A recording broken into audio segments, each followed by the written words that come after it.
Sorry. Good afternoon, everybody. We are at our second workshop, which is focused more on our what is it focused on? CIP. Thank you. Thank you.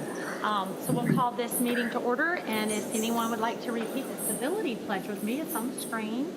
We pledge to build a stronger and more prosperous community by advocating for civil engagement, respecting others and their viewpoints, and finding solutions for the betterment of the town of Bluffton. One at a time. We're going to get all of us to read it. Amen. Public comment. Is there any public comment pertaining to agenda items only? There's no public comment. Public comment is closed, and we're on to workshop items, starting with Hilton Head Bluffton Chamber of Commerce DMO presentation. Hi, Ariana. Good afternoon, everyone. Thank you for having me. My name is Ariana Pernice, and I'm here on behalf of the Hilton Head Island Bluffton Chamber of Commerce to present the fiscal year 24 DMO proposed marketing plan and budget.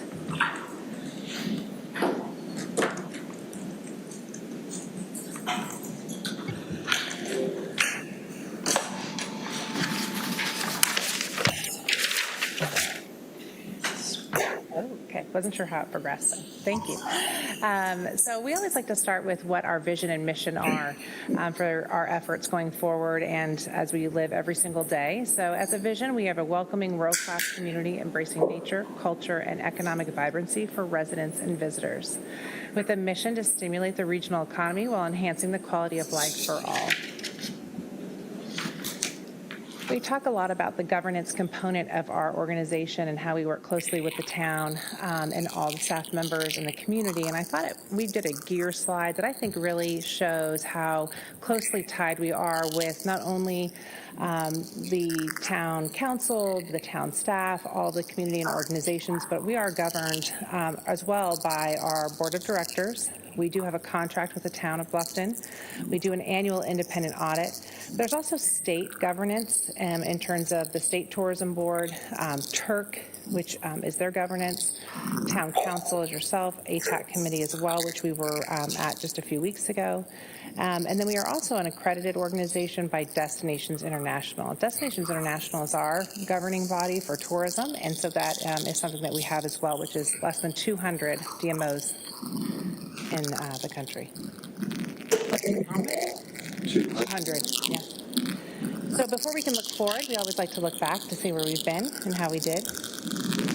When we look at the year in review, and these are components that we've worked closely with the town staff on, and they live in within our contract, we look at certain metrics for performance. So when you look at occupancy, how many heads were in beds contributing to our accommodation tax collections?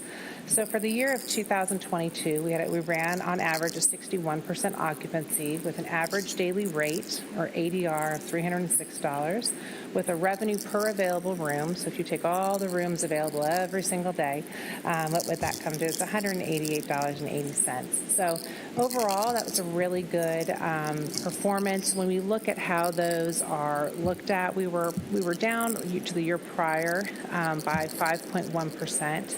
in RevPAR, and that we understand is up against an anomaly year when we had COVID and people were kind of coming in droves. So right now we're looking as a benchmark back at 2019 and really setting our efforts and lens on what that 2019 would look like in comparison as we look forward to 24.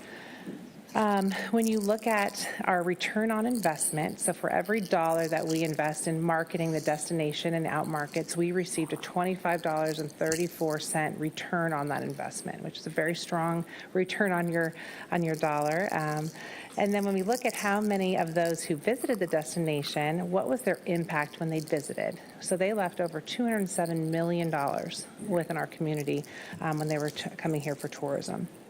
And then we like to put together a slide that aggregates all the revenues generated for hospitality, local accommodation, as well as state accommodation. And we give you the 5-year plus base year here for you to see. Let me ask you real quick, on that occupancy, is that the highest ever? I would have to go back and look year over year. I just don't have it in front of me, but we were actually down the year from the year prior by 9.3, and that's what actually brought down our RevPAR. So our occupancy is right-siding as well. I will confirm, I'm just curious. Councilman, yeah, if it was, if any other year was higher. But again, we're going off of, coming off of COVID years. So I want to make sure it wasn't a year prior, might have been slightly higher. I don't have that right in front of me. In 2022, we look at, January through December, the number of visitors to the destination was 431,000. But the jobs generated from tourism is 2,500 or 2,526. And I love to look at that number. So when we talk about what does tourism do from the business side, it employs our community. It employs our neighbors. It employs those that maybe directly touch tourism or indirectly touch tourism, because it's those that we exchange with every single day when we're at retail, on an excursion, but it's in the grocery store. It's those that are here for an event, that it might be the linens that are being delivered. It's at the gas station, so on and so forth. So again, it brings in this economy of jobs that support our economy based on tourism. Ariana, how do you get that number? Is that just in our town, or do you do the zip code? Can you? We work with the College of Charleston to do that economic impact. I'm happy to dig into a little bit further on the exact equation of how he gets that. But yes, that is specific to Bluffton as a whole. I want to make sure it's not town of Bluffton specific, but we are with Bluffton. For our website, we had over 194,000 visits with handshakes to our partners, our business partners, of over 47,000, which is really nice to see. So again, yes, we have our brick and mortar, but what we like to do is ensure that people are really connecting with the place that they're visiting the most, which is the website. And that's kind of our virtual front door. And we're making sure those handshakes are exchanging for our partners. And it's really wonderful to see the year-over-year growth on that opportunity. The Bluffton and regional vacation planner fulfillment. So where were we in terms of those opportunities? So in 2021, the first book for the town of Bluffton was produced. The original was a total of 8,000, but we had 2 efforts of production there. And this year we're at 25,000, and we're looking forward to building out next year's book, which is exciting. And then we had over 76,000 distributed on the regional planner.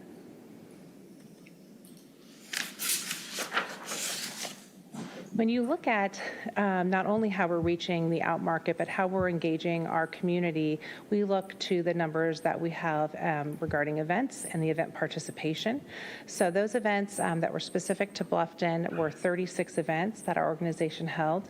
We had over 1,400 participants, which is wonderful to see. And when we also break out who's talking about Bluffton in the media and with our media partners in the out market, you can see we had over 148 mentions. And when you look at that, those impressions or eyeballs that could see the pieces that were produced regarding the town of Bluffton, it was over 540 million, which equates to an ad value of over $397,000.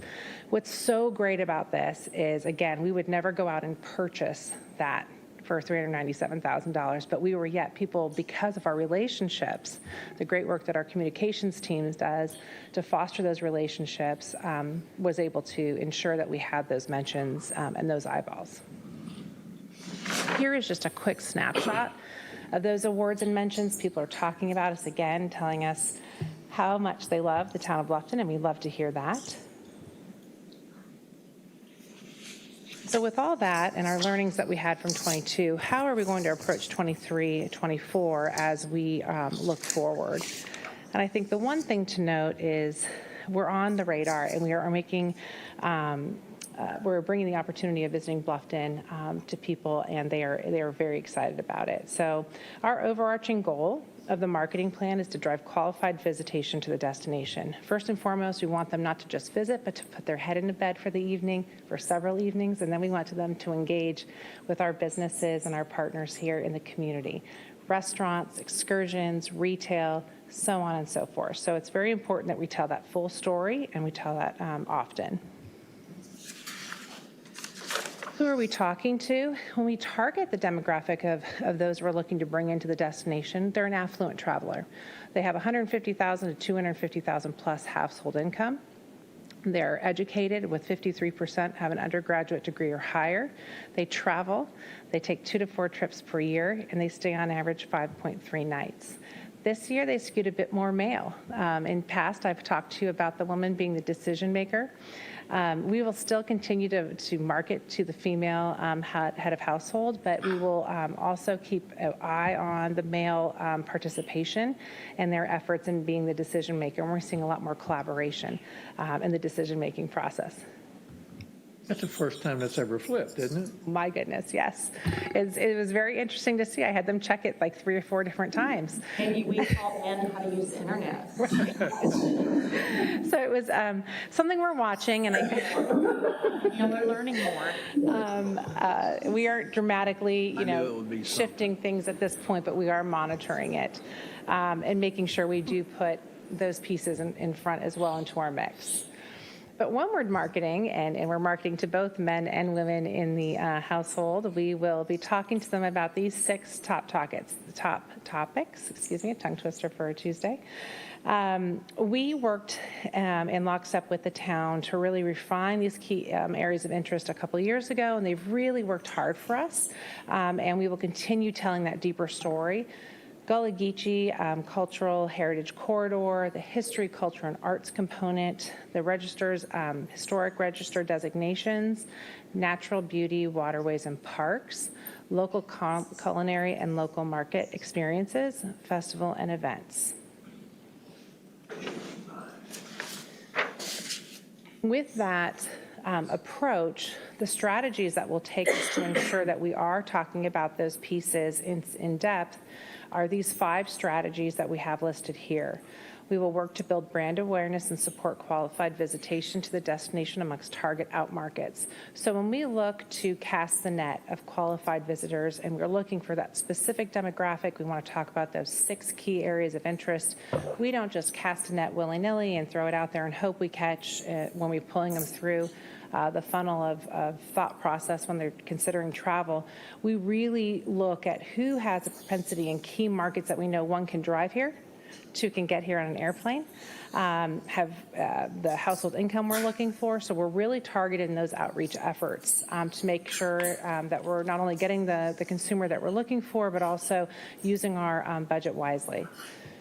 So we want to drive deeper discovery and exploration of the destination with storytelling and efforts revolving around those key attributes. So as you've seen initial efforts around that deeper storytelling, we will continue those efforts, working very closely with many of these Town of Bluffton community members, where we're really diving deep into not just the history, but really the emotional side of why do you love the Town of Bluffton? What brought you here? How long have you been here? Why did you ensure that your business is here year after year?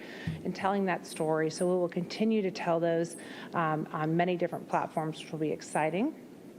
And we'll use a different mix of targeted methods to identify and reach the most qualified users, which we just talked about.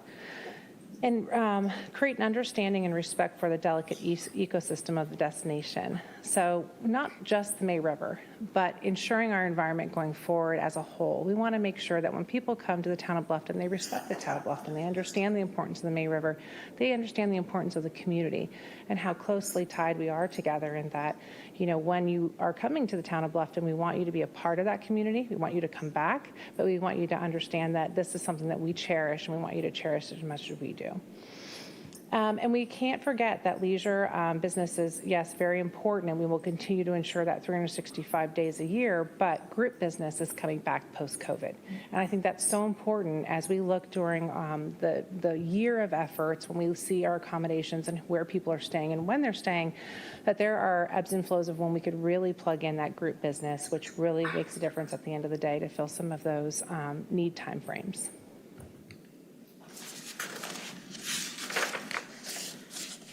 So this slide I thought was really helpful in showing the breadth of different tools we have in our toolkit. So we like to call this the travel journey, and we've spoken at length and over different conversations about today's traveler is much different than yesterday's traveler. And that being said, we need to ensure that we have an always-on approach, that as a consumer ourselves, we know that our phone is ringing, someone's talking to us, the TV's on, the radio's in the background, all the different things that could be distracting or trying to get our attention are things that we also need to be present with too, because there is less than 3 seconds for the consumer to make a decision about your brand. And I'm not saying just travel, the travel segment, I'm talking about any brand. And so we want to make sure that not only do we catch your attention, but to catch your attention, we need to have a constant drumbeat.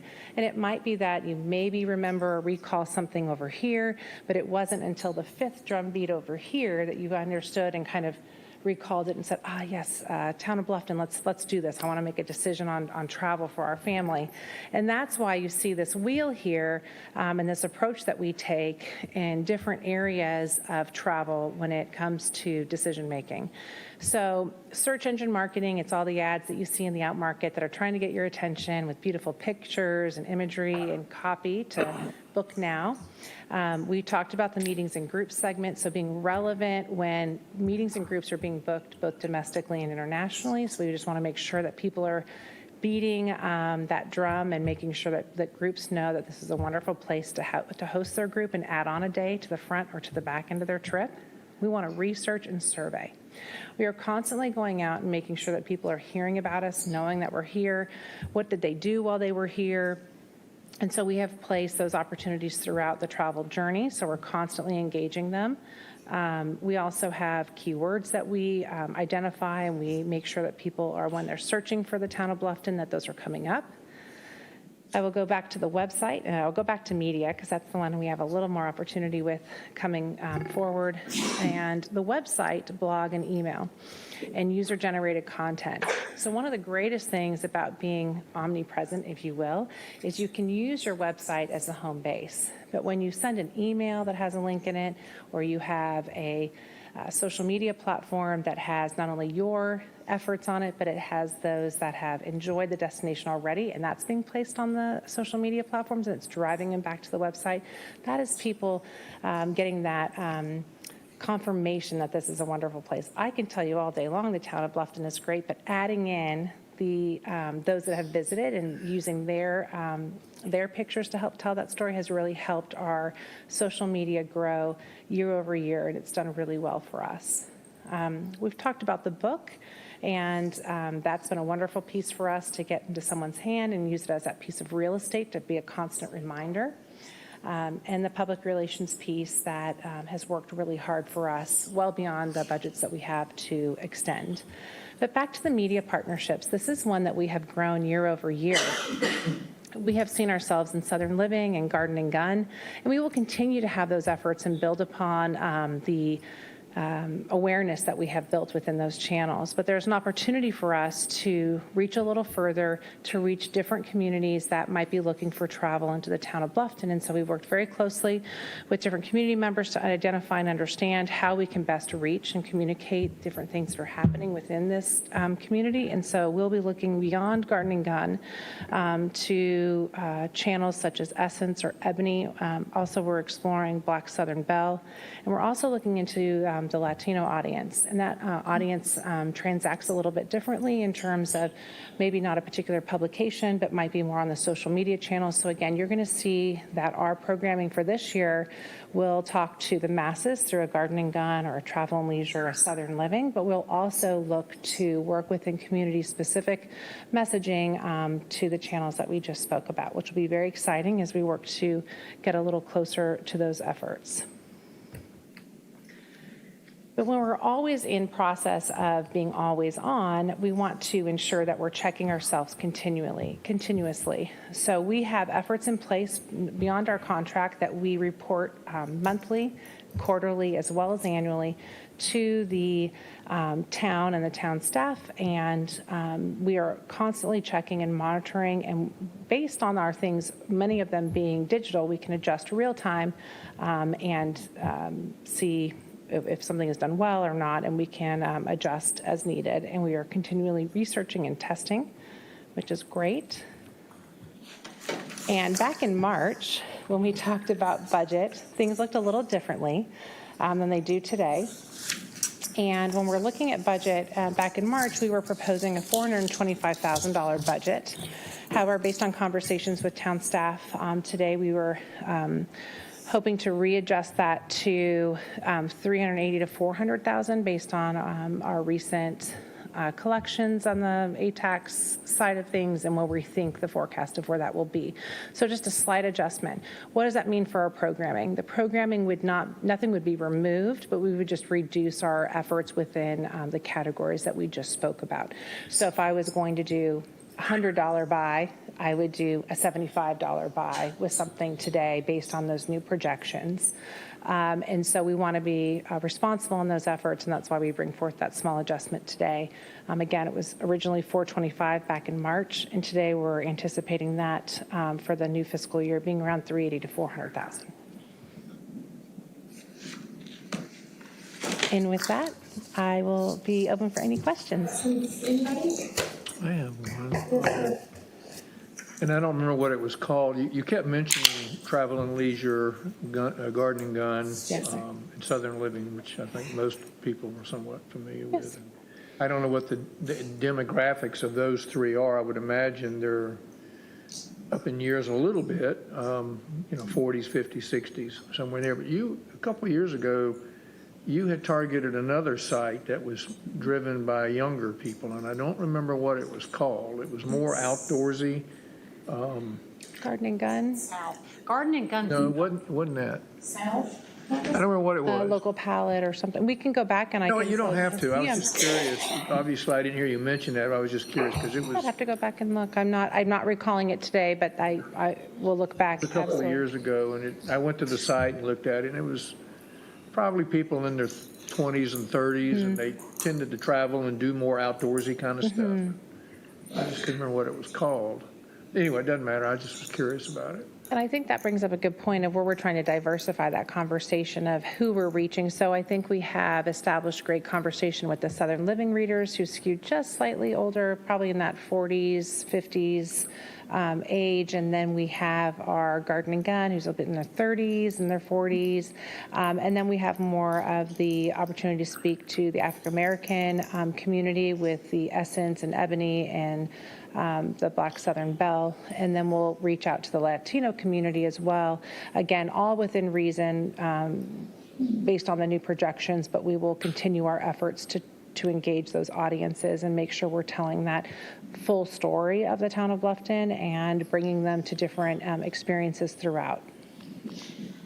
Just out of curiosity, when you were, you got the numbers on the men and the women, so to speak. Yes, sir.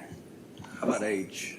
Oh, For yes. visitors, do you, We do track that. I will bring that forward, and it wasn't in here. you don't have to come up with it now, I was just curious. You do skew younger, and that was great. And we have been targeting anywhere from 35 to 55, knowing that share of wallet has a propensity to spend and has been really from not just the media piece, but also from those that have visited. And I'll make sure that I share the economic impact as well as the visitor profile survey that really define that breakout. But yes, we target the 35 to 55 age range. I think 30 to 45 travel more than we ever did. They Right. believe in living life in the moment. Yeah, I know my kids go more than that. We all have kids that do I that. can't afford it. So I appreciate the heritage tourism and the Gullah Geechee, but I've always been a big proponent way back to, I can't even tell you the year we started it. I'm going to send you that info. Yes, Still yes, working ma'am. on it. On the heritage tourism, I think that hits all ages, all demographics, that you could promote in all the magazines, not just focus it on Ebony or whatever the Hispanic one Absolutely. is, but I think that's something of interest in the Garden and Gun issue as well. Absolutely, and we will pull that through, yes. And on that Hispanic, anything that you do in that, are you thinking of having two different like translations, or is it digital? If it's in print, will we have it in both English and Spanish, or what are you thinking? Yeah, that's a great opportunity. We're just now embarking on those conversations of how we can best reach that audience and domestically reach them, and where's our catchment. And so those are all great questions that we have lined up to ask. But yes, we would love to see Latina, it. excuse me, Latina. Yes. Okay, any other questions? Great, thank you. Thank you. I And you appreciate do know that remainder money, we are pleading to come before ATAX because we have money that we can spend in the right places if you see anything extra that we need. So I hope y'all do take advantage of that. Yes, ma'am. Thank you very much. Discussion of carryover items, is that Chris or Stephen? That'll be part of the presentation. Okay. Have that as a placeholder for any of those things that come up during first reading or first budget session that we have to bring back. Oh, okay. Last year it was all about salaries and income. This year it's about neighborhood assistance. So Good. And Bridget mentioned that there was something she talked about after I left. Are we discussing that? So we need to call her. So we are not. you said that. I just didn't know what that was. Okay. Thank you, guys. Oh, hey, Ray. So Mayor and Council, the other item that Councilman Frazier mentioned was that she brought up was talking about a way to incentivize businesses to go to compostable, like to-go containers and stuff like that. I haven't had a chance to pull anything additional together on that. The focus was to worry about what was actually going to be in the budget presentation for the neighborhood assistance and that kind of stuff. But if that's something that we want to continue and investigate, it was part of what was discussed during strategic planning when we brought up the green initiatives, but there wasn't a majority support to really get into a lot of that this year, so we haven't focused a lot. But if it's something that we want to revisit, we can. So just to remind everybody where we are in the process, we're at our second budget workshop. This one is mostly focused on CIP. I do want to follow up with items that came up during the first budget workshop, and that's to talk about the neighborhood assistance program. I know one of the things that council talked about was wanting to have it so that we can track it year over year. Chris and I had a conversation afterwards the next morning and worked on some ways, and he brought up a very good, what I thought was a good idea, which I think should hopefully allow us to do so. We already have several grant programs or programs that we do that we track year to year. We use them as what's called assigned fund balance. We have different categories within our fund balance that we maintain, and one of them is assigned. It means it's assigned to a program so long as all of our fund balance obligations are met, that council has set in place, that we'll keep these funded at a certain level and we'll continue the programs year over year. It doesn't affect anything to do with our rating because we're not carrying forward money. We're actually funding programs. We already have a few of these, and I have those listed there. We do our preservation grant that way that we started this year. Or I think that might have been last budget year where we do the historic preservation grant. We do it with the proactive preservation, where if we have to actually go out proactively in a property that's fallen and they're allowing to get derelict and we need to repair. We also do that with our tree remediation program as well. So we would recommend that we treat the neighborhood assistance program that same way, where we set a funding level, we keep it carrying forward. Now we'll continue to budget it annually, and what we can do is we can revisit it now that this, again, it's a first year problem that we've had where we've actually expended all the funds. If we get to a year where we don't expend all the funds, whether we want to allow that money, that level that we funded at, to grow, to follow all that, or we can say what we're recommending to fund it at is to start it at $400,000, which would actually be 2 full years of funding that we have provided in the past. But to give you a level of, this year we added an additional $100,000 in there. So it would allow us to do that 4 additional times. So if we need to do that over the next 4 years, we would have at least that much money in there. But at the end of each year, so long as our fund balance is staying where it's at, we would keep it at $400,000. So if council moves $100,000 through a budget amendment into the general fund because we need more money for that year, the next year, so long as our fund balance obligations are met, we would bump it back up to $400,000 with any additional funds or carry forward that we would have. So we would look to keep it at that level. I'll keep going a little bit, and then when we get to the end, if you have any questions, between Chris and I, we can try to address them. So with the new law that was passed at the state with the state and accommodations tax, we're allowed to move 15% of state and local accommodations tax into affordable housing projects. What we would propose to do is to do that for fiscal year '24. And as you can see, that would be what those funds would equate to with the state and the local. So it would be just short of 400,000. It's like 394, 395. And then we would move those into our affordable housing capital project to support our affordable housing projects.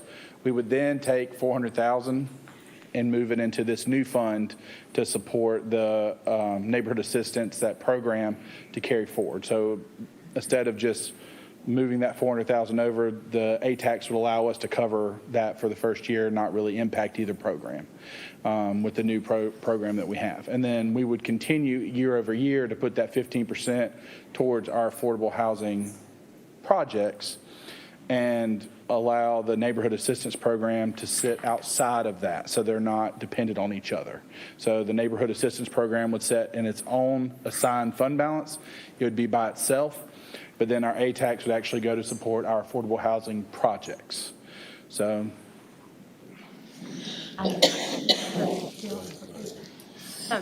for dummies, I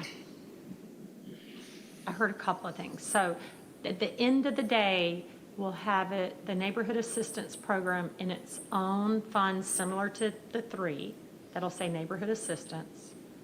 And whatever we're budgeting for that, if we say, whatever the number is, if there's any carryover, it will stay in that fund with the additional budget that you'll provide for the following year. yes and no. So what we would do is continue the neighborhood assistance program in the general fund like we are now. We would continue to fund it at the same level that it's in there. This would serve as almost a fund balance. So like this year, wherever, right, the reserve. So like this year, whenever we ran out of funds and we came back to ask and y'all were like, well, where's the $100,000 coming from? In the future, it would come from this. Without us having to vote. No, you would still have to do a budget amendment because you would be moving funds from an assigned fund balance into our general fund. It would also allow y'all to be involved to make sure that you're tracking the expenditures, because again, we don't want to provide a blank check to any fund to be able to operate. We won't want y'all to be involved to make sure you're reviewing, to make sure you're good with transferring that money over and make sure that it's going to support the way council wants. But we would have those funds available every year, and then we would replenish them up to that $400,000 level every budget. So if there's a $300,000 budget for neighborhood assistance, we spend $2, the $100,000 goes away, but then we have the $400,000 every year. It's kind of a line of credit. correct. But then we can talk about, if we have that $100,000 left over, do we want to raise that limit from 400 to that amount? Okay. The 400 would be the starting point. But we know that would be there. That would be what we would set as our policy, to keep that amount there year over year, and it becomes your reserve in case you need it. But we would still fund the neighborhood assistance program and our regular operating budget, just like we have been doing year over year. So you're using the first year's A-tax and state tax to start that 400, not to fund neighborhood assistance, to start that To line of start credit. that reserve fund. And so that would provide, again, this is the first year we've had the issue where we've needed more funds. If we get to that point again in the future, if this becomes a trend, then we have this as our reserves to tap into as needed. And if we get to the point, like you said, where we're not spending it all like we have been in the past, we can say, do we want to adjust our policy to increase that amount? Or are we good with knowing that we have at least 2 years worth of funding sitting in reserve that we can then go back and get as we need, and it's going to be replenished year over year? So another dummy question. We've got our budget. She's working on it. We have our fourth fund at 400,000.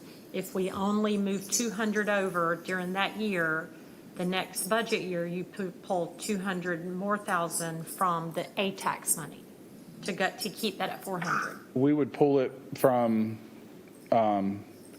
it may not. Okay, We would have you're to gonna revisit pull that it year from over year. somewhere. It'll be More than likely, it would be addressed in a carryover amendment that we do every year.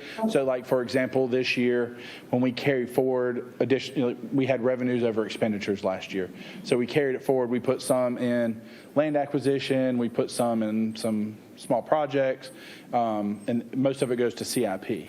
What we would do is we would use funds like that and replenish it back to where it needs to be. Always keep it full. Okay, But the well, goal, actually- and the reason it doesn't affect our credit rating is because it goes in line with our reserve policies that says that we're going to maintain our emergency reserve, we're going to maintain our capital,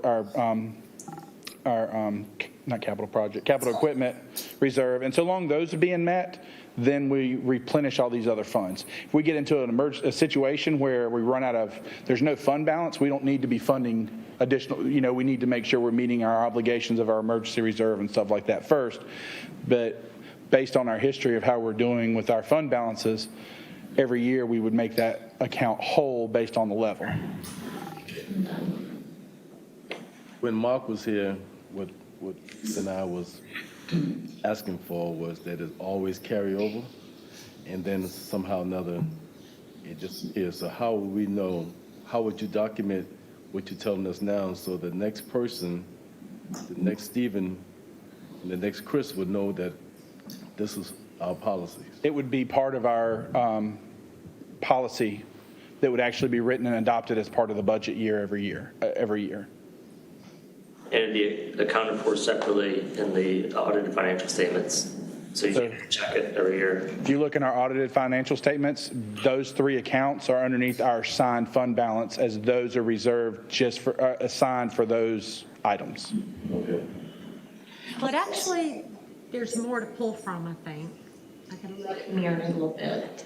Then if it's 20,000 reserve, we'll always have up to 400,000 that's on top of the, it's just in a savings account almost. Right. That's to pull from, It's there which we have as to needed. have. It's there as needed because, again, we're working to address this moving forward because we've run into a situation we haven't ever had to deal with, which is we ran out of money. So in the past, that hasn't been the case. So this would provide us that buffer in case we ever need to go back and have those funds again. And if we run into something that's unseen like 08 where, building stops, we run into a recession, we still have that 400,000 that would allow, we could us to 2, 3 years, 4 years of additional funds to carry us so that we don't have to stop the program just because of a recession. So those funds would be there. Yeah, I like it. I feel like another thing we might have to be looking at is because of where the economy's gone the last few years, and I don't remember who, I talked to Lisa about it, I may have talked to you, I don't remember, but originally when we were doing the roof repairs, it was 10,000. And then later we said, okay, roof costs are going up. So we said the Affordable Housing Committee could approve, 2 councils sanctioned it. We could do another 5. They'd have to come to the committee to request it. And through all this dialogue, it made me realize that we probably need to revisit it again because housing, construction costs, materials have escalated significantly since we just approved the 10 and the 5. So I think that's a discussion that we have to have that maybe it could start with the Affordable Housing Committee, but we probably need some help from staff to give, because we don't know what all the numbers are out there today. But I think we need to revisit that. And that's probably part of the issue to help deplete these funds a little quicker too, because the spending is escalating. I'd say getting a roof done now is probably twice as expensive as it was 3-4 years ago. But I think also we're seeing more partnerships and nonprofits that are actually working with Vicki. Someone like that, the 2 or 3 that are out there could probably help us because right now they're taking on the cost of the things neighborhood assistance can't do. Correct. So I think maybe there's some incentives with those companies. Like one issue with, say, the shutters was the guy would do the roof, but he had to pay his business license based off of what he's donating. I mean, there's some things we could look to and to help these people who want to donate their time, but then they have to pay a building permit fee. Well, and that's one of the things with the. You don't want to take that out of neighborhood assistance, really. Let me explain Dan's point a little more in detail. When we were doing first roof repairs for, I think we started really at 5. It was fine. Yeah. what happened was we were just repairing the roof, and we found out later that we had to come back because we had to do it instead of There was just, water damage or whatever. and then there was like, let's just say there was a bad spot in the roof. We just repaired a bad spot, but now we're repairing the entire roof, so they wouldn't get that call back. That's what made the price go up from 5 to 10.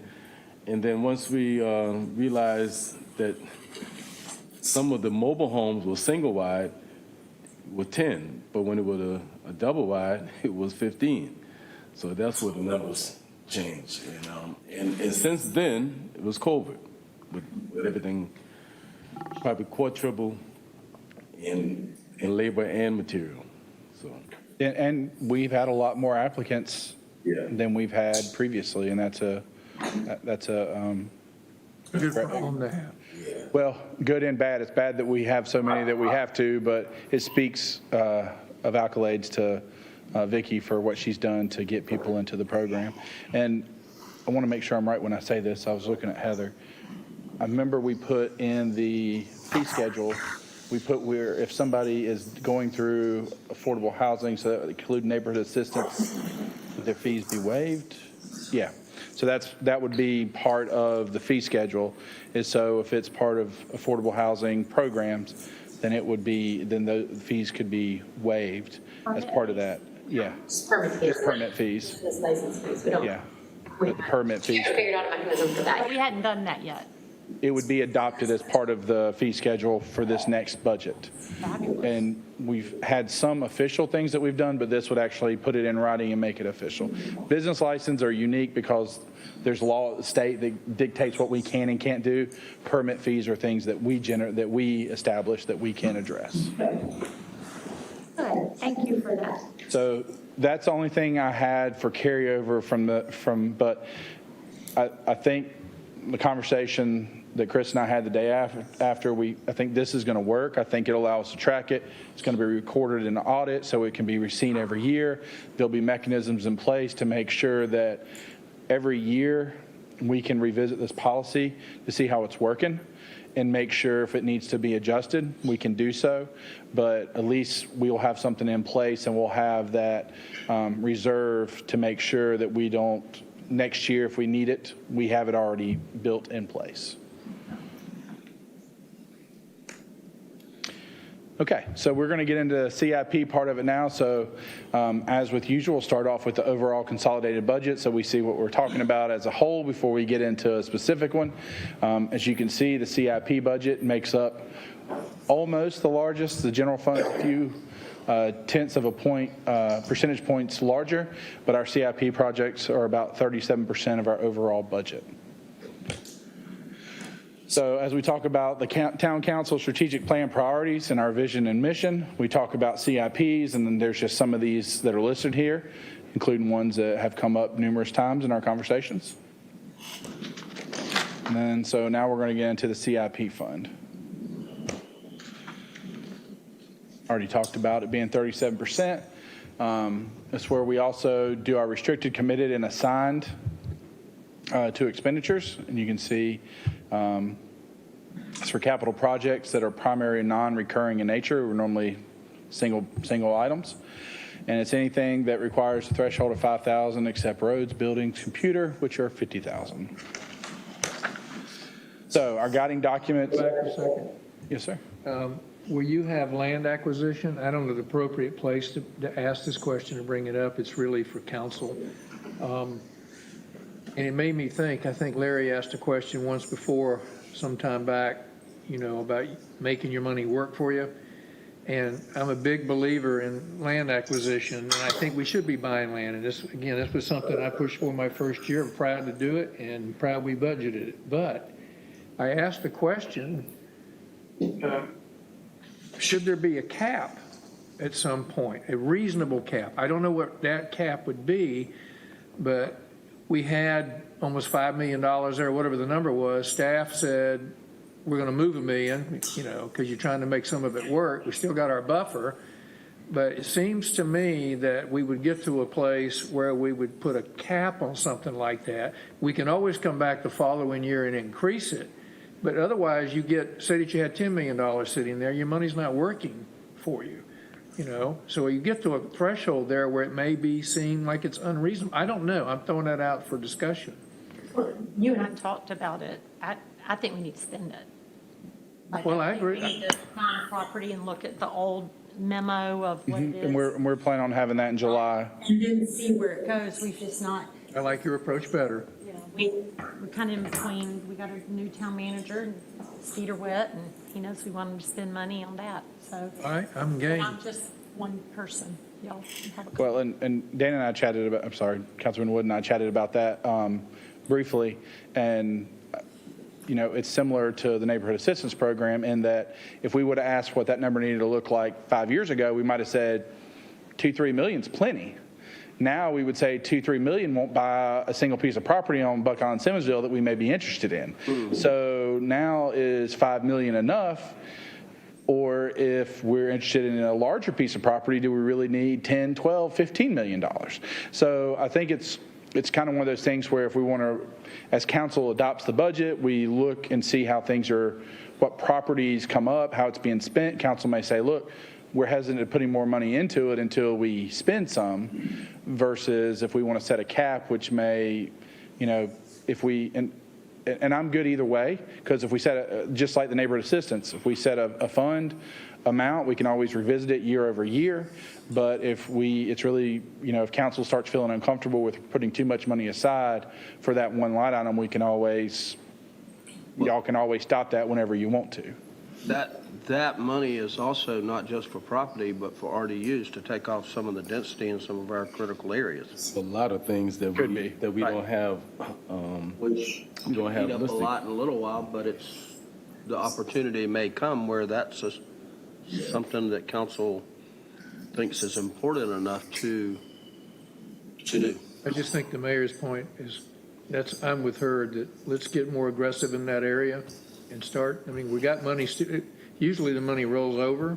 Let's start utilizing it, targeting, we did before Stephen was here, we did a map, and we had the town manager go out and look at areas that we might be interested in, and, we didn't come up with anything, but again, we should always approach that every year. No, that's correct, that's correct.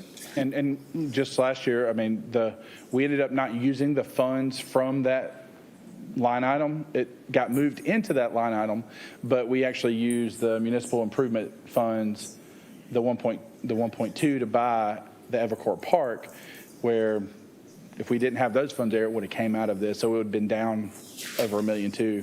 So we did spend some, but not Out of that fund. well, it ended up, on paper we did, but realistically it came from the municipal improvement district. I would like for us to make sure, that not tonight, we spend some more time about land acquisition, because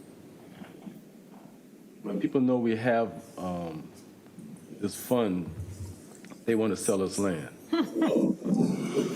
So let's make sure we nail down what it is that we really like to buy and the purpose for it.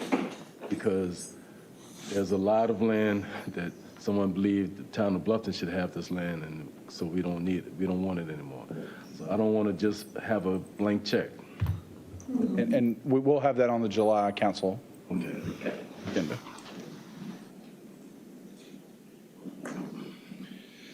So just some guiding documents. We mentioned some strategic plan, comp plan, May River Watershed Action Plan, all of our neighborhood plans, the current needs and available funding. We have our 5-year plan that we review and go through, and then we set up our project planning, construction, and maintenance. I think we should add the Buck Island Simmonsville plan in those. I know. That would be the neighborhood plans, because we have Buck Island and we have Deputy Schultz. We have both of them, and we're updating the Buck Island Simmonsville plan now. So here's the sources of revenues that we use. As you can see, the hospitality tax makes up 18.5%. The TIF is after that. And then the fund balance within our CIP from projects that are carried forward year over year makes up about 42% of that. So as you can see, this is just kind of a breakdown of where the funds come from to get us to that point. And that's reflected in the, we'll say squares, rectangles that you see up there. And so you can see just kind of that breakdown visually. Question, on the H tax, so the Montage took a hotel out of play, didn't they? Right? Didn't they buy a hotel out there at McGarvey's or something, or Pamela Bluff? They did, but it's in the county. Oh, And my that would be God. Never mind. accommodations, Sorry. accommodations tax. Right, okay, never mind. And the county actually, they only have a certain number of rooms because the county wanted to keep getting that H tax from that hotel. So they're only committed to a certain number of rooms here, but it's not in the town. And that would be a tax instead of Right. Oh, H A tax. tax, thank you, not H Yeah, tax. we're on the other, I'm sorry, we're on the other side. H-tax is huge. H tax is continuing to grow as our population increases and more people, as you heard from the amount of visitors that we have coming in, they like to eat. So our H tax is continuing to grow, and as you can see, supporting it right now, we're using it to help support our capital projects. As we talked about last month, it's also being transferred in to offset some of our expenses that goes into the hospitality portion of our operating the town. And we're also, third thing left my mind, I apologize. I'll get to it eventually. So as we also talk about where they're being expended, these are the breakdown of the different type of projects that we have. As you can see, the largest are our park projects, followed by stormwater and sewer projects. And then there's your land acquisition number, which is a little short of 4 million. And then economic development, road, facilities, and so on.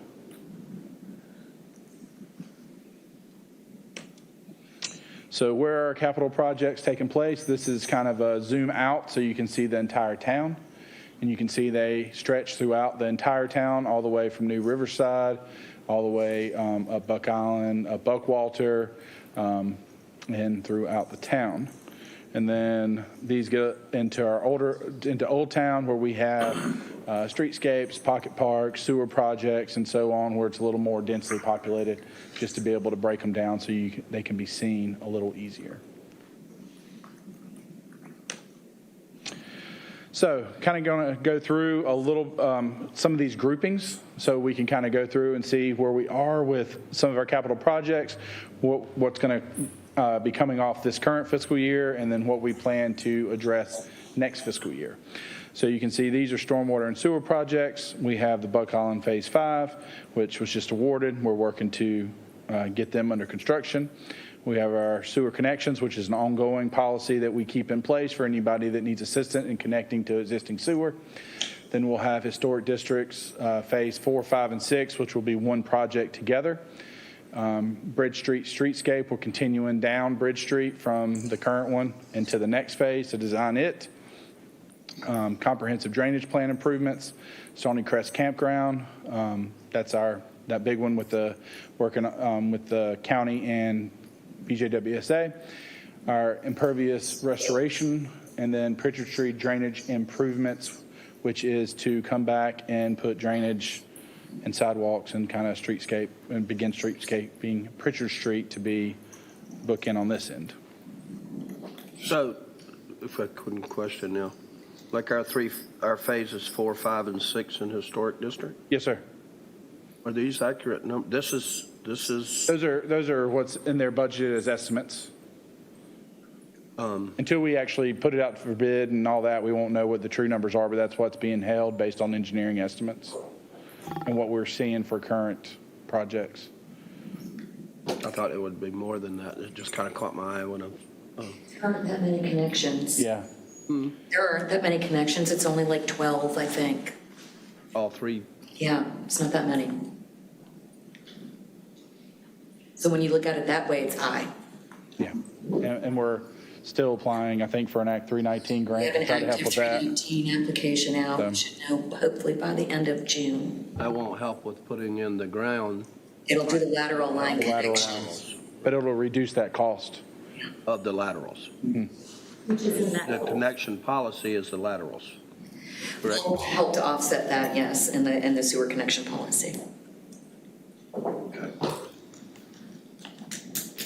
As long as we got enough money, let's get her. So just some things that are looking to be done, hopefully by the end of this month. Hang on, we are in June, right? Nope, in the next month. Before we change fiscal years is Historic District Phase 2 and 3. Zeke is out there working. We're hopeful he's going to be done. It should be quick, but we'll count it when it's done. The first Bridge Street streetscape, we're just down to, I think, the lights and some of the landscaping, streetscaping, like the vegetation to be done, and we'll get that one wrapped up here. And then Buck Island Road drainage improvements, and we're just waiting on as-built so we can sign that one off and get that off. And when can I get a new date? I've got like 5 on my to-dos. It was the week after Heritage, so what is the date? So we are continuing to review and send back as-built to the contractor who's responsible to give us those final documents to close out our DOT permit. The project is done, but we can't close it out until we close out DOT encroachment permits. The project is done, but the drainage isn't. It's still. The drainage there is only intended to help protect against a 100-year flood event. So it's not going to move the water because it's still the same. For the project is done. Downstream, we're working with the apartment complex for them to do some BMP maintenance, and we've worked through giving them notice. I'd have to get an update on when they're scheduling maintenance, but that's happening downstream. Over this next fiscal year, we'll be monitoring not only does this project perform as intended for prevention of flooding, but does downstream maintenance improve the overall drainage area? And then if not, we're going to have to come back with another CIP project in 25. Downstream. Something's changed because it's worse than it was. It's a lot of things. I mean, I just almost wish we wouldn't have done it. I feel like it's worse than it was, and it's nobody's fault, but something's clogged up somewhere. And that's the downstream. Closed the road and did all this. So this will get the water from one side to the other side faster, but now they're working to make sure once it gets over there that it gets out and down and through the system on that side faster. And that's where they're working downstream to make sure that's Something's addressed. happened in a year. There's some high spots there, something that, Something's happened over the last year. Are you saying it will move from the clogged up side to the other side, or what are you saying? you can't go but so far before it. Because I noticed those fills up, ditches were backs up. dry, but then the other side, where we're talking about, is wet. You know, now I know there's a low area there. Well, there's low and highs, and the water gets across the other side. There's a wetland area for it to go down, and that's where they're working downstream on that because that gets on private property to get them to clean up their side to make sure that the water can flow efficiently through there. Our portion makes sure that it gets from one side of the road to the other faster.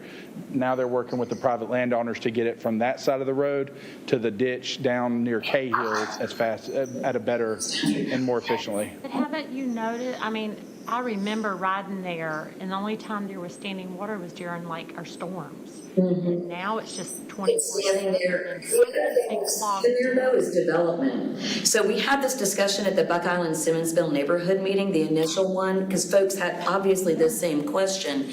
And we're really curious about stormwater design calculation reviews and projects, and don't you review that?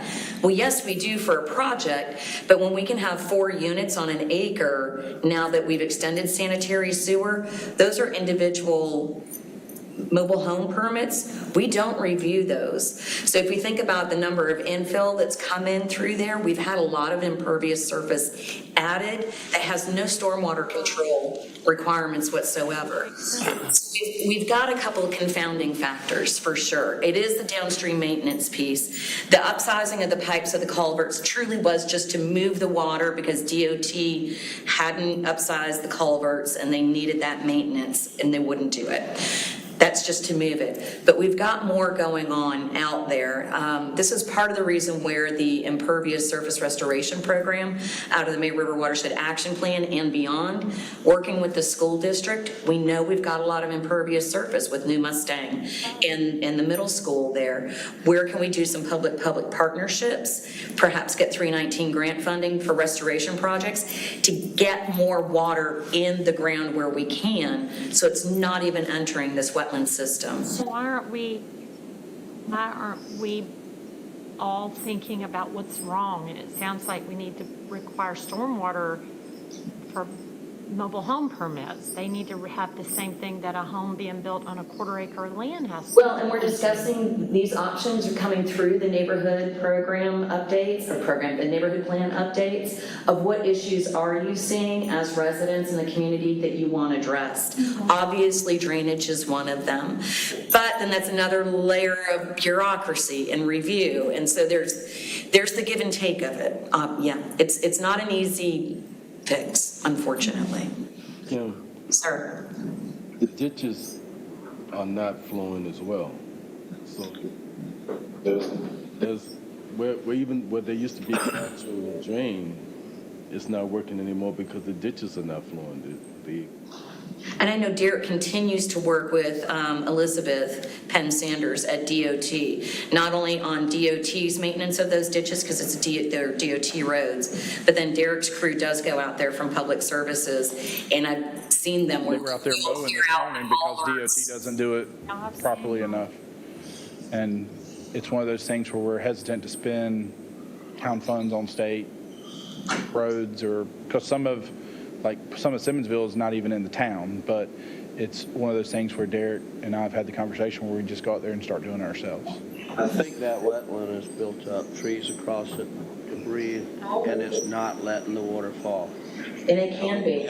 We got a beaver dam where we're expecting water to go through, and it just don't work. It will not. It will not go uphill until it gets the same level over here. Right. I think her point too, I didn't talk about it, but one of the biggest things for water management is trees. And so when you're putting 4 units to an acre, you just removed all the trees that were there. And then the rooftop, as you stated, was impervious. So I can see where the problem continues to compound.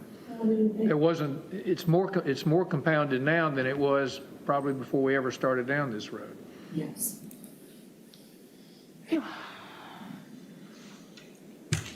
Job security, Kim. Yeah, I'll stop asking. That's not the kind of job I security. know there are some little things Buy some behind. okay. But it is what we're keeping an eye The on. only thing that will come out of there once they finally sign off on it is just the B&Ps where they have the stable. Yeah, that'll be the only thing that I'll stop removes. asking. So projects that we have planned to be completed in fiscal year 23-24 is Buckheim-Simmonsville Sewer Phase 5, the 4, 5, and 6, as well as the Pritchard Street drainage improvements.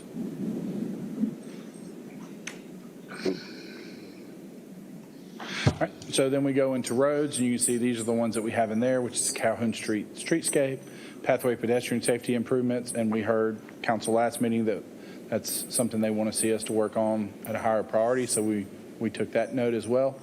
War Street lighting, continuing on Ghost Roads, Boundary Street streetscape, as well as wayfinding as a new item to review.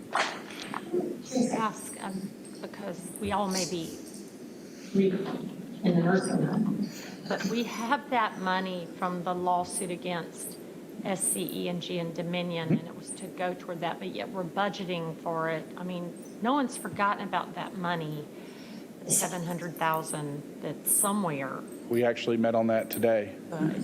We actually walked out where they're wanting to put in switching stations and stuff like that we're not pleased with, that we're spending that money on something beside the streets. No, it's going into the undergrounding of utilities. Okay.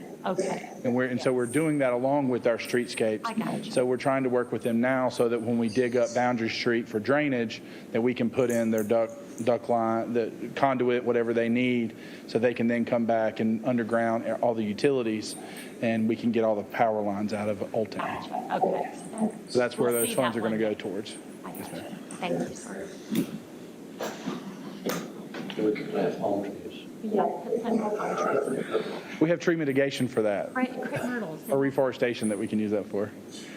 So, all right, so projects for roads that should be completed in 23 is the Buck Island Simmonsville sidewalks and lighting. They're out there working on that last phase now. You can see JS out there. The Go to Schultz neighborhood, that I think is complete. That is done smoothly. As well as the Boundary Street lighting. Once the Boundary Street's done, we've got to get the lighting in, and that should wrap up. Ones for fiscal year 24, like we said, we continue to work on protection and safety, War Street lighting, and to continue our push to get as many ghost roads under control as we can. So, and then a new project in 24 is wayfinding. Put a couple in here. One is to show our current one that we have in Old Town, as well as what we have at Buckwalter. And just to talk about what the idea is behind that, really, when you're looking at $40,000, that's not for the signage. It's to have somebody come in and and look at, do we want to expand, if we want to expand that signage, or we want to make it, look at signage throughout town and put together a plan that we can then bring back to council and get y'all's input, support on, and then make see what the budget is that we need to set aside for implementation. So That takes 7 years to do. well, and as Kim you knows, First one took a really long time. 7 years. and as you drive around Old Town, you'll see that our signage is starting to look. They cleaned it, but it's starting to fade, and so it's now like, do we refresh it and expand it, or do we want to look at, updating like our map to look differently, or do we want to put maps in more places in town now that more people are visiting and our Old Town is really, renovations have kind of expanded. So, but that's what that project consists of. So it's not actually putting them in next year, it's to do the study, get council's input, get a plan going forward, and then we would budget it for the future year. So next is facilities. This is, as you can see, Squire Pope Carriage House, carrying forward the generator for the town hall improvements, Sarah Riley Hooks Cottage, and then law enforcement center facility improvements. So what we hope to complete in fiscal year, or we have, is the stabilization of Squire Pope. That was where we stabilized it so that we could do what we're doing now, which is a renovation. We completed the law enforcement center to complete the exterior improvements, and then we did some improvements to the Rotary Center. So what we're hoping to get close or completed in 24 is substantial completion on the Squire Pope Carriage House. That'll be on the renovation portion of it. We still would have to work on the interior, and that's one of the things that we're working on partnership to design the interior on. Law Enforcement Center is HVAC, some interior painting, upfitting, just doing some things to get it updated a little bit on the inside. And then the town hall is our security enhancements and generator. The generator, we're hoping to have it ordered by the end of this fiscal year, but right now we're looking at anywhere, could be 12 months before we get the generator delivered and installed, just with the timing on getting a generator of that size. And so we're hoping that'll be completed, and that'll be carried forward and completed in 24. So land, affordable housing, and economic development. As you can see, we have funds in there for land acquisition. Our affordable housing project is under design. And then we've talked about the Buckwalter Place, multi-county commercial park. We talked about it at first reading a little bit about having those funds set aside for potentially the pad developments that we have left in there. So for 24, for our parks, we have the Oyster Factory Park, Oscar Frazier, New Riverside, our generic park improvements, and the trail, as well as Village Park. Stephen, Yes, sir.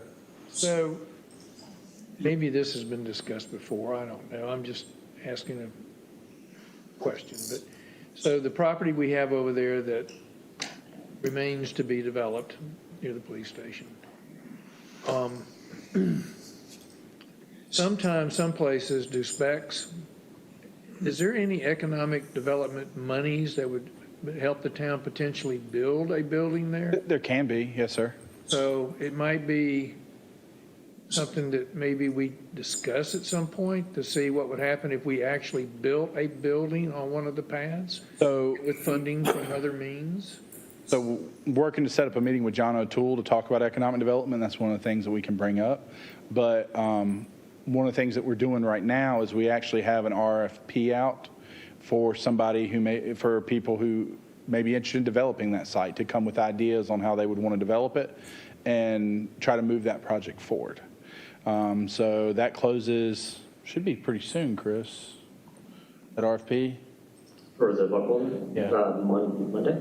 Yeah, so next week or so, and we'll see if we have any applicants on that. But what instead of trying to cast a line out there and try to catch, something that may or may not be out there, we've tried that for 2 or 3 years. We're trying a little bit more direct approach and say, hey, we want to develop this site now. Do you have a partner? Do you have somebody maybe looking for a site? You come to us, propose what you want to do. Let's review it. We'll find out what may be in the best interest of the town, bring that to council and review, and then make a determination if we want to move forward with that. If not, then, having that conversation with John O'Toole and trying to go through the state to see if there's funding that can be used for a spec building. That's definitely a conversation that I'll be more than glad to have. And they did it at Beaufort Commerce Park, the Economic Development Corporation, but it's going to be a lot of work on our part to donate the land.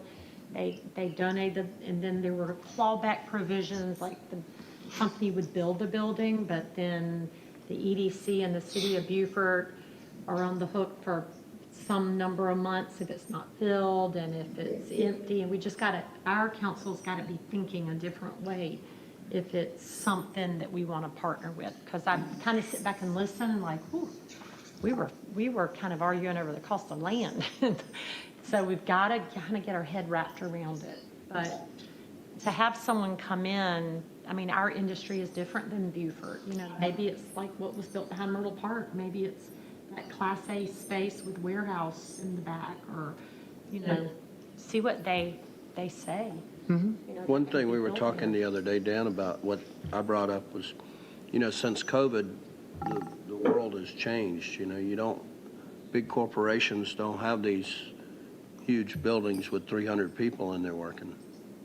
More people are working from home, and you see offices and stuff that are much smaller in size than the Evercore building's been empty for God knows how long. It's still empty. Beautiful place, in the same place we're talking about spending money in. Nobody's not biting on that for some reason. Is it the cost of it, or is it just these corporations don't want to put that many people in one spot, so to speak? It's not necessary probably to carry on their missions. It's just a thought. If we did something, I would think something with smaller business could utilize it instead of looking for that one giant that's going to come in here and hire 100 people or 200. Or the expansion of, just like Myrtle Park, those jobs were going to go to Hardyville.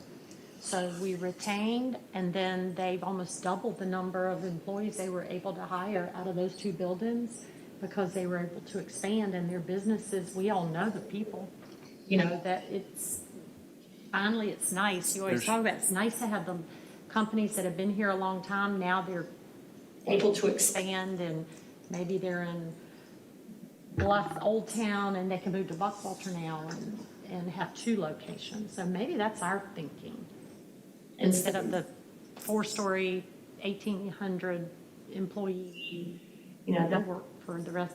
The wayfinding might get done before that. And much less expensive type buildings, if it's a office, a storefront, and a warehouse, so to speak, or whatever. And like the mayor said, there's a lot of things that go into getting to there. It's a conversation we can have, but I've kind of talked. The first thing that has to be done is decide what do we want to build and what do we want to target. Because if we want to build to target a certain industry, we got to design it to that. Then it becomes limited to that. So there's a lot to go in there, and that's where the approach that we've taken is let's hear what people want to do there, and then let's see if it fits what the town wants to see there, and that can be a win-win for everybody. We've But got, that was my question to you, Stephen, was this money that we have allocated on here. What was it, 3 million, right? Yes, sir. 3.3? How could we, I mean, it's nice that we have it, we know it's earmarked for it and all that, but how can we utilize it until we figure out what it is we want to do? So it's I mean, I set know aside some of it's based drainage, on but, what we've done for when we've had previous people look at the site and us having to talk about the parking, the horizontal infrastructure. So that's where that funding and that estimate comes from for what we would need, is based on every time we have somebody look at it and we revisit that number. That's where that amount is set up. That's not the actual pad, construction of a pad and electrical and all that. That's just bringing it to that area. I mean, the drainage and the parking lot and all that, or? I think it includes the pad. It's everything horizontal on site. The parking, the pad, the infrastructure, the drainage, everything before they would go vertical. But you wouldn't know what to put underground until you figured out if you're going to have 7 different units. Right, and that's why we update it whenever we have somebody who's interested in it, and they give us what they're looking at. That's just where you got the number. That's where we get the number from. And part of that also includes the utility tax credits that we have as well, that we've received for this site from Palmetto Electric. So that's included in this number as well. So we have 2 chambers, and they play to business individuals, companies, and I would put the message out to them, let them get out to their own organizations, to the people in the business community, and see what the need is. Well, and that's another conversation is when we talk about is what do we actually need versus what do we actually pull in. So that's a different conversation to be had as well. So.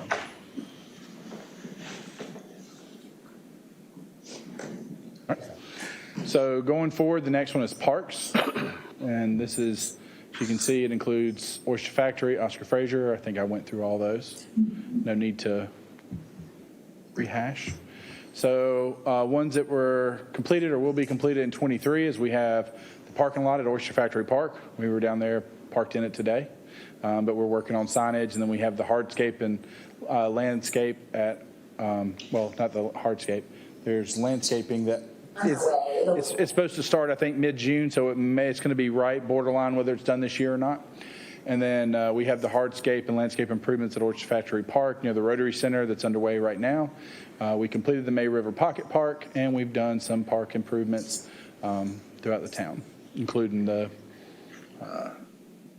Richard Street Pocket Park and stuff like that, some random improvements there. And then if you've been out to Rotary Center, we've put a door in front of the bathrooms to try to limit noise there. Noise, we're replacing looking to redo the sinks, You need hand towels in the bathroom. yes, all that kind of stuff. I'll donate them, right, Heather? Looking at improving the bathrooms, and then we're going to look at the lighting. Lock the and some other setting on the stuff. thermostat where it's not freezing everybody Get the out. key from Derek. Y'all want a key to that thermostat. That's why he don't have it. Well, Because everybody, y'all'd be fighting over it. well, he needs to pay the electric bill. It'd go down, down, then up, up.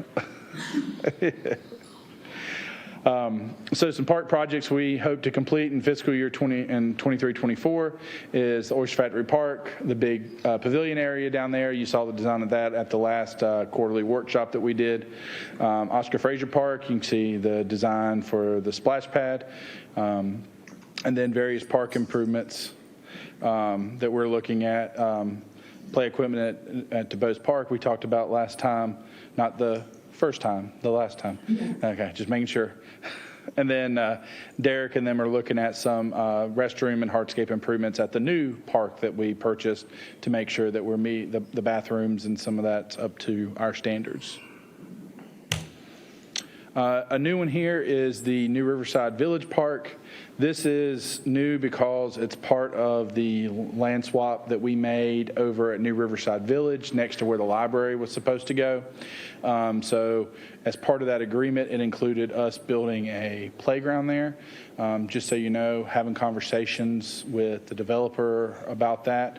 So I'm trying to reach out and have another meeting with them so we can figure out long-term whether that's the best use or not. But right now, the agreement says that by December 30, by the end of 2024, we are supposed to have that completed as part of the land swap agreement there. So we're putting the CIP in there for that project so that if we do have to construct it, we have to have it done by the end of 24. So we go on to IT. This is all Tracy's projects. So we have our we spread it around. Everybody in. So, this is a continuation of upgrading and adding to our community safety cameras. We always have things that come up. We realized when we did Bridge Street Streetscape, we didn't include cameras in that, so we need to make sure that as we're putting that we want to look at doing some in there, including our network improvements and continuing our document management system that we're implementing right now. On that, I have a question. I've been asked several times, and I didn't know when to bring it up. The cameras, is there a possibility of getting them on like the website, like the county cameras, where people can actually go on and see them, or is that a whole nother budget thing you got to consider? And the second thing is, I've had 5 different people ask me, and I hear one way or the other, why don't we look into webcams? And maybe that's a DMO thing, because it's a very tourist-driven thing where they check their webcam and they can see it in front of the webcam, like Savannah has it. So I would probably prefer that over our security cameras, because usually our security cameras are angled for specific, like watching our restrooms or facilities where things may be damaged. I say restrooms, make sure, like our outside at like Wright Family Park, to make sure that nobody's damaging them. Or we have traffic intersections that we monitor for evacuations and hurricanes and stuff like that. If we wanted to look at doing something like putting a webcam up at Wright Family Park or at the dock or something like that, that would probably be something that we could look at and make sure that we have the infrastructure to be able to handle that, as well as work with the website to see if we could get that on there. Our security cameras are more specific to where they're at. I will say I've always supported the camera system from when Joey was here. We got the first ones. I think it's money well spent. But I do, on a few occasions, I don't know if we have the best we should have, or the best out there, or the cheapest out there, or what the deal is, but many times we're not being able to go back and see what we were looking for. Yeah. You know, we've had that conversation about upgrading some of the older ones that we've been in. Did that last year or the year before. Yeah. We upgraded some. I remember 200,000 or 300,000. 4 years. Sorry, Tracy. On a rotation cycle to be upgraded, so every 3 to 4 years, they're rolling out. And technology, as you know, in 3 to 4 years changes. Yeah. Are we leasing those, or did we No, we buy Purchase them. buy them? Are there, just off the cuff, like cars, maybe there's a company out there that leases, and then that's, there's repaired on their nickel and upgraded on, possibly, Just so our officers can catch the person who did whatever they did and it doesn't look blurry. Fine with me. If y'all are happy, we're happy. It's a lot of times it's more of them being pointed at the right place at the right time when they're needed. Because if we have them pointed at a shelter to make sure that nobody's damaging the shelter, and then they go to the playground and do something, then we may not. But yeah, understood, and we share that same value. Yeah, I was just talking about the function. If we've got them, they're there, they need to be working, or, seeing what we're paying for. All right, so getting to the end here, just kind of go over, these are all our CIP projects, and this kind of gives you a breakdown of the different funding that goes into each project. So you can see kind of the breakdown between whether it's H-tax, local A-tax, stormwater utility, TIF, what's going into each project to support it, to make it successful. And this is in your budget book too. I wanted to include this because I like it, because a lot of times everybody's like, well, how are we funding that one? Well, it just tells you exactly how we're funding it. And then what this one does is it shows you what we anticipate for this fiscal year as well as going into next fiscal year. And this is, again, it changes year over year because as we find out, not everything gets completed in the schedule that we hope it gets completed. And then there are projects that carry more priorities. Right now, for example, like New River Trail, we hope there may be some funding that may come in. If not, and that's a priority, we may have to revisit whether that receives more funding for next year. So just keep that in mind. This isn't written in stone. We can come back and revisit it every year. But this just kind of gives you an idea of what we're looking at for some of these projects moving forward, like Oyster Factory Park, New Riverside Barn. You can see the network improvements, so on and so forth. Stony Crest, as we're working to address that. These are things that we know that we're working on now that are going to be multiple year projects that we need to set the funds aside to be able to complete. So to wrap us up, this brings us back to our overall consolidated budget. We've talked about every aspect of it now that we've gone through CIP. And just as a reminder, it is a little short of $78 million for our overall budget. And as a reminder, and we've talked about this every time, it is new that we now have the special revenue funds in there. So if you look at the special revenue funds, it's $9 million, a little over $9 million. If you remove those, we would actually be about $4 million less than where we were last year. But by adding those in, we're up about $4.6 million. So this would take us to the end of our second budget workshop.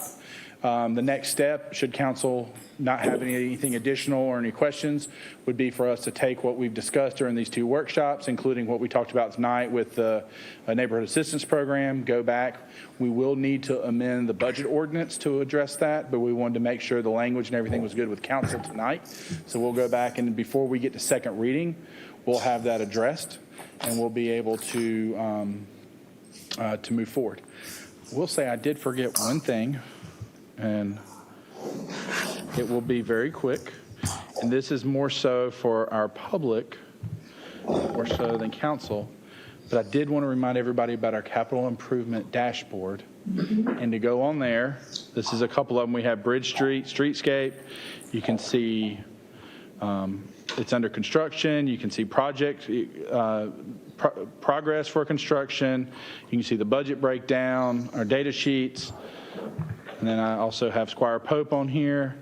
So you can see it under construction. Just make sure if you have any, for the public really, any capital project that we're working on, you can go to this dashboard. It's on our website under our map gallery, and keep up with all of our CIP projects. I always like to make sure, as we say, we have a map for that. So we have a map for this, and I wanted to hit that as we were wrapping up, and I apologize for not getting to it sooner. Any questions? I have one. Yes, sir. So,